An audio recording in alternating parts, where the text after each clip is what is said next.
health, the same issues I see with anxiety and depression in an urban ghetto school is the same issues I see in an affluent, rich private school. Exactly the same. And I see it in Vancouver, I see it in Calgary, I see it in Saskatoon, I see it in Toronto, I see it everywhere. It's the same. And you know what it tells me? It tells me that there's a lot of brokenness that goes on behind our doors that no one wants to talk about.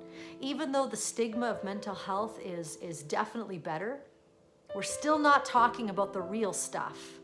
And nothing hit the fan more for me than when my own son dealt with his own suicide and his own depression and his own anxiety, and we had to pull him out. And we're a quote unquote normal family. Here's the thing. I wake up every morning wanting to make a difference in our mental health of our youth and our families.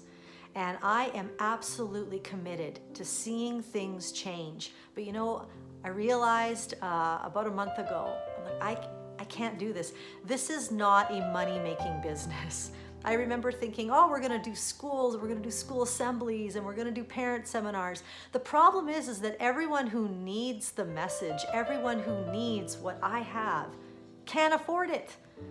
Mental health is no place to be making money. In fact, it's a place where we need to be meeting people and offering resources at affordable rates that they can afford. Here's the thing, when we were in crisis, the biggest barrier we had, there was two of them. The first barrier was that we had to take out a pension in order to get the assessment that we needed right away, or it was a 2-year wait list. Do you know how much our pension was?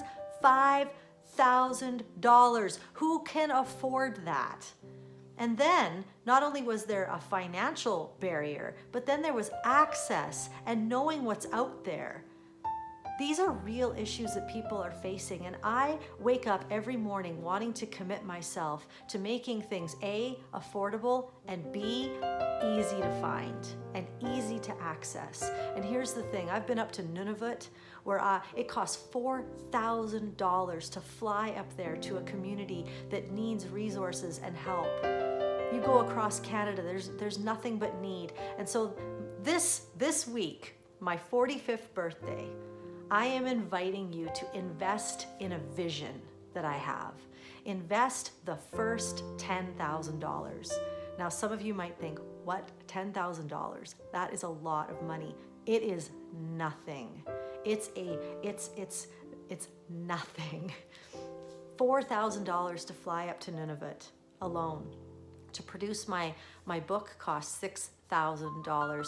To run one of our conferences on Bell Let's Talk Day, just one of them, we're doing 3 of them this year, just one of them costs $10,000. And if we want to make mental health accessible for people, easy for people, we want to give them access to resource that isn't just for the affluent, but it's also for the ones who really need it. We want to be able to go into schools and say, what can you afford? You can't afford anything? We're coming. We're there. We want to help you. That is what we are about. And the first $10,000 is just barely going to skim the surface, but it's a start. And I'll tell you something. When I wake up in the morning, I'm like, whatever is the start, whatever little we have, we're going to multiply it. Whatever little we have, we're going to steward it well. Whatever little we have, we're going to be generous and we're going to give it, and we're going to make sure that we offer people solutions that aren't just Band-Aids. Guys, if medication and counseling and mindfulness and taking kids off gluten was enough, it would have solved the problem by now. And I'm not against any of those things. I'm not against counseling. We went through it. I'm not against medication. My son's on it. I'm not against mindfulness practices, and I'm not against having a good, healthy diet. But what I'm saying is that there's real solutions that my company is bringing to workplaces, to schools, and to homes. But it's gonna take a team effort.